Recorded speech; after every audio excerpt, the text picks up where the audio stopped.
प्रस्तुत पद्य पंक्तियाँ जयशंकर प्रसाद द्वारा रचित महाकाव्य कामायनी से संकलित हैं, जिसका शीर्षक है श्रद्धा मनु। हिंदू अवधारणा के अनुसार श्रद्धा और मनु हमारे पहले पूर्वज थे, जिनसे इस सृष्टि की रचना हुई है।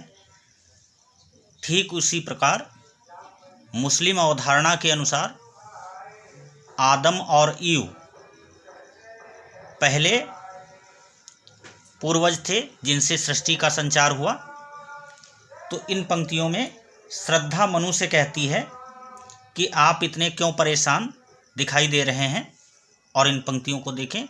दुख की पिछली रजनी बीच विकसता सुख का नवल प्रभात, एक पर्दा यह झीना नील छिपाए है जिसमें सुख गात, जिसे तुम समझे हो अभिशाप जगत की ज्वालाओं का मूल, ईश का वह रहस्य वरदान कभी मत इसको जाओ भूल।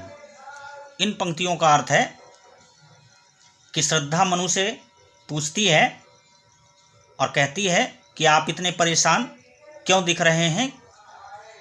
और वो कहती है कि हर दुख की रात बीत जाने के पश्चात एक नए सवेरे का उदय होता है और हमें दुखों के अनुभव के पश्चात ही सुख प्राप्त होता है। वास्तव में सुख और दुख एक दूसरे के बाद आते हैं और वास्तव में दुखों का एक झीना पर्दा होता है जिसमें सुख छिपा रहता है।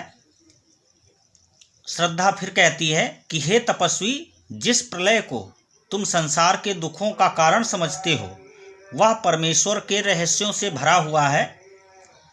इस बात को कभी आपको नहीं भूलना चाहिए कि प्रलय के बाद फिर से नवीन सृष्टि का उदय होता है और आप उस सृष्टि के संचालक हैं। शक्ति के विद्युत कण जो व्यस्त विकल बिखरे हैं हो निरुपाय, समन्वय उसका करे समस्त, विजयनी मानवता हो जाए।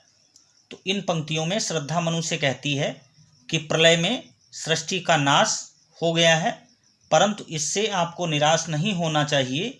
दुख तो जीवन में आते हैं और जाते हैं, अर्थात दुखों के बाद सुखों का आना जारी रहता है, इसलिए आपको निराश नहीं होना चाहिए।